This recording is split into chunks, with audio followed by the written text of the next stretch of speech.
Young bytes में आपका स्वागत है। मैं हूं पूजा ठाकुर। आज के हमारे विमेन एम्पावरमेंट के प्रोग्राम में मैं आपको ऐसी शख्सियत से मिलवाने जा रही हूं जो महिला सशक्तिकरण की बहुत बड़ी मिसाल है, जिन्हें कल ही अवंतिका नेशनल अवार्ड से नवाजा गया है। तो हमारे साथ मौजूद हैं मैम। आपका बहुत बहुत स्वागत है यंग बाइट्स में। नमस्कार मैम, जिस तरह से कल ही आपको इतना बड़ा अवार्ड मिला है, सबसे पहले उसके बारे में क्या कहेंगे? मैम, मैं अपने आप को इस टाइम बहुत ज़्यादा लकी फील कर रही हूँ, क्योंकि उस अवार्ड में सिर्फ मैं ही अपनी स्टेट से थी जिसको ये अवार्ड मिला। और ये हर एक एजुकेशनलिस्ट का ड्रीम होता है जी, अवंतिका अवार्ड को लेना। और मैं तो शुक्रगुजार सबसे पहले अपने पेरेंट्स का ही करूँगी, जिन्होंने मेरे पे ट्रस्ट किया, मुझे यहाँ तक पहुँचाया और 5 साल के करियर में ही मुझे ये अवार्ड मिला जी। एजुकेशन लाइन में। Ma'am, it is called as the Oscar जी जी ऑफ अवार्ड्स। जी। शुभ मेमोरियल इंटरनेशनल स्कूल के प्रिंसिपल भी, और उनका आपको बता दूं खुद का स्कूल है अखनूर में। तो मैम, इसका कॉन्सेप्ट कहाँ से आया, इसकी शुरुआत कहाँ से हुई? आपने कैसे सोचा कि मुझे बच्चों को एजुकेट करना चाहिए? खुद आप इतनी महिला सशक्तिकरण की अगर हम बात करें और बाकियों को भी आपने एम्पावर्ड करने का निर्णय ले लिया, तो क्या कहेंगे सबसे पहले? कितना प्राउड आपको होता है? एक्चुअली मैम, इसमें प्राउड वाली कोई बात नहीं है। प्राउड मेरे लिए तभी होगा जब ये मेरे बच्चे सोसाइटी के लिए कुछ करेंगे। That will the moment for pride for me. अभी नहीं जी मैम। 2006 में मेरी मैरिज हुई थी अखनूर में। जी। I am from Jammu. तो यहाँ पे मैंने एक एजुकेशन में लैक ऑब्जर्व किया जी। And in 2013 I take the decision to open the school. जी। और स्कूल जब मैंने खोला तो मैंने ये नहीं सोचा कि ये मेरा बिजनेस पर्पस रहेगा या मेरे को कोई प्रॉफिट मोटिव होगा।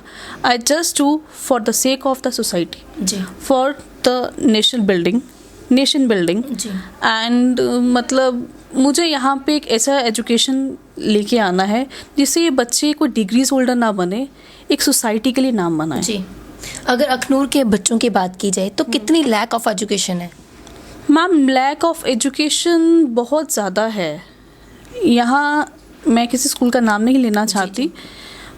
लैक ऑफ अवेयरनेस जिसको बोलेंगे, उस चीज़ का हम बात करेंगे। जी, जी। आज भी लोगों के अंदर यही चीज़ है कि marks, quality of education does not matters, matter है बच्चे के मार्क्स। मैम, एजुकेशन लाइन में ना क्वालिटी मैटर करती है जी। मार्क्स का प्रोविजन बाद में आता है। मेरे को अपने बच्चे को एक नॉलेज देना है। जब बच्चे के अंदर नॉलेज होगी ना, उसका ग्रेड अपने आप अपग्रेड होगा। जी। मेरे स्कूल में कोई भी बच्चा क्राइमिंग नहीं करता, उसको नॉलेज पूरी है। मैंने नेशनल लेवल के एग्ज़ाम्स तक मैं ले रही हूँ, और अभी विद इन 5 और 6 डेज में नेशनल लेवल का जीके का एग्ज़ाम मेरे स्कूल में होने वाला है, जिसको वेडनेसडे टाइम ऑर्गेनाइज कर रही है। और ये ऑल इंडिया बेस पे होगा यहाँ पे। It is the only one school in Akhnoor area that will conduct such exam. जी। और मेरा स्कूल अभी से 3rd तक है, और 3rd स्टैंडर्ड के बच्चे नेशनल लेवल का एग्ज़ाम दे रहे हैं। देन सी इनका फ्यूचर, जी, वे विल देखो। तो मैम, जैसे कि आपको कल अवार्ड मिला है, नेशनल अवार्ड मिला, इसके अलावा कहीं और भी अवार्ड आपको मिले हैं, उसके बारे में थोड़ा जानना चाहिए। जी ma'am, actually I have got so much awards, but मुझे सबसे ज़्यादा खुशी इसी अवार्ड की है। मैंने आपको पहले भी बोला, it is called as the Oscar in education sector. जी। तो इस अवार्ड से नवाजा जाना एक बहुत बड़ी बात है। जी। और वाकई में मैं बहुत खुश हूँ इस चीज़ के लिए, क्योंकि मैंने ना बड़ी बार मैं देखती थी अपने सीनियर्स को, मतलब स्कूल्स में या फेसबुक पे, कि ना शॉल से नवाजा जाना अवार्ड को लेके, और इस अवार्ड में स्टेज पे जाना, और वो अवार्ड मुझे मिला। जी देन आई थिंक कि नहीं, I have to rise. But फिर भी ma'am, I am just normal. जी।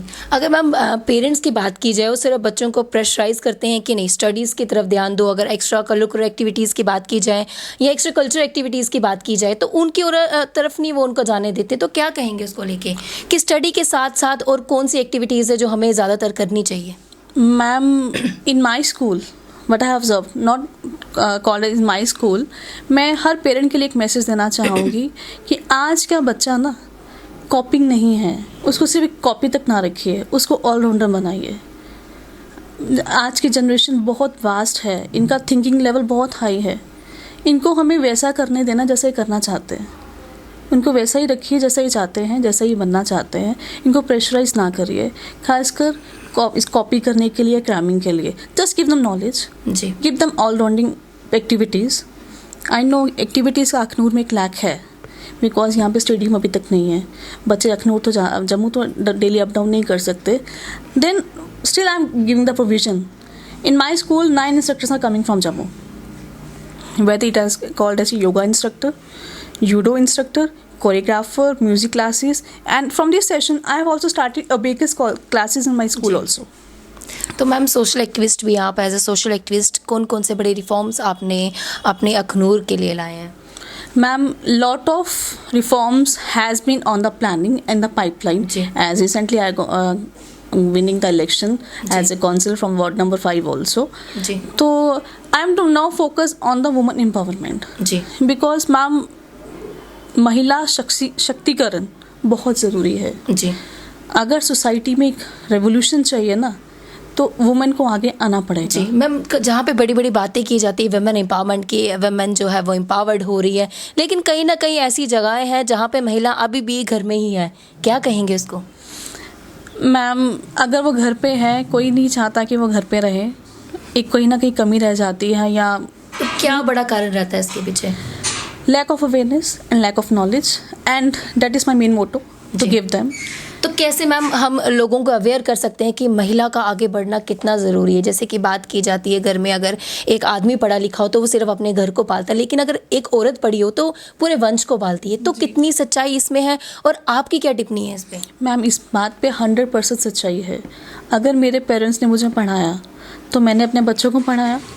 अब मैं पूरे अखनूर के बच्चों को पढ़ाने का सोच रही हूँ. जी. वैसे ही अगर एक लेडी पढ़ी है, वो अपने घर को पढ़ाएगी, अपने बच्चों को पढ़ाएगी, और अपने बच्चों के साथ एक सोसाइटी में चेंज भी लेके आएगी. दैट इज़ वाई वुमन का एजुकेटेड होना बहुत ज़रूरी है. वुमन का एजुकेटेड होने के साथ एक अवेयर होना भी बहुत ज़रूरी है. द रीज़न बिहाइंड इज, अगर लेडी अवेयर होगी, हमारी सोसाइटी अपने आप चेंज होगी. जी मैम, लेकिन अगर एजुकेशन की बात की जाए, कुछ पेरेंट्स मैंने ऐसे भी देखे हैं जो अपने बच्चों को एजुकेट तो करते हैं, लेकिन किस लिए? इसलिए कि आगे जाके उनको कोई अच्छा घर मिले शादी के लिए, ना कि वो अच्छी से कोई जॉब करे या कुछ करे. उन पेरेंट्स के लिए आप क्या कहना चाहेंगे? मैं उन पेरेंट्स को एक ही मैसेज देना चाहूँगी, live them to grow them. The reason behind is, lady और एक लड़की को करने दीजिए जैसा वो करना चाहती है. हमारी सोसाइटी आने वाले टाइम में बहुत ज़्यादा चेंज होने वाली है, because women empowerment is on the rise. एक रेवोल्यूशन स्टार्ट हो चुका है. इसलिए मैं पेरेंट्स को एक लेसन देना चाहूँगी, give them grow, let them grow. जी, कि वो आगे बढ़े और एक सोसाइटी में चेंज लेके आएँ, और बहुत ज़रूरी है इस चीज़ को लेके आना भी. जी मैम, अगर आपके कॉलेज टाइम की बात की जाए तो कौन कौन सी कल्चरल एक्टिविटीज़ या कौन कौन सी एक्टिविटीज़ आप करते थे अपनी एजुकेशन के साथ साथ? Ma'am, during my college days, actually I was not very reserved type of girl at that time. I was very sincere towards studies. मेरे को था कि मुझे सिविल सर्विस में जाना है. And in the political line I was starting from the childhood. जब मैं स्कूल में थी तब मैं पॉलिटिकल लाइन में जाने का सोचती थी. Then after in the college मुझे था कि मुझे एडमिनिस्ट्रेटिव लाइन में जाना है, and I was very sincere.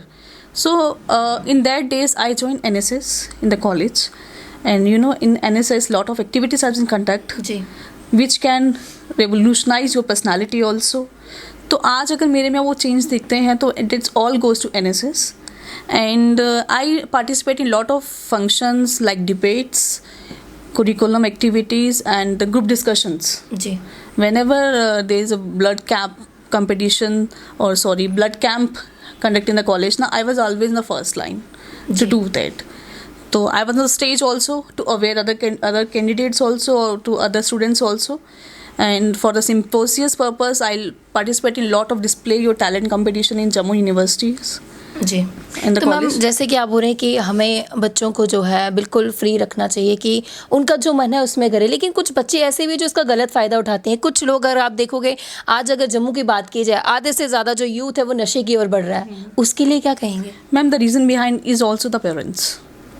आज के डेट में पेरेंट्स के पास टाइम नहीं है. ठीक है, टाइम नहीं है, but you have to maintain cordial and friendly relation with your kids so that they can discuss all the problems with their parents that they have faced. Because in the present scenario there is a lot of competition.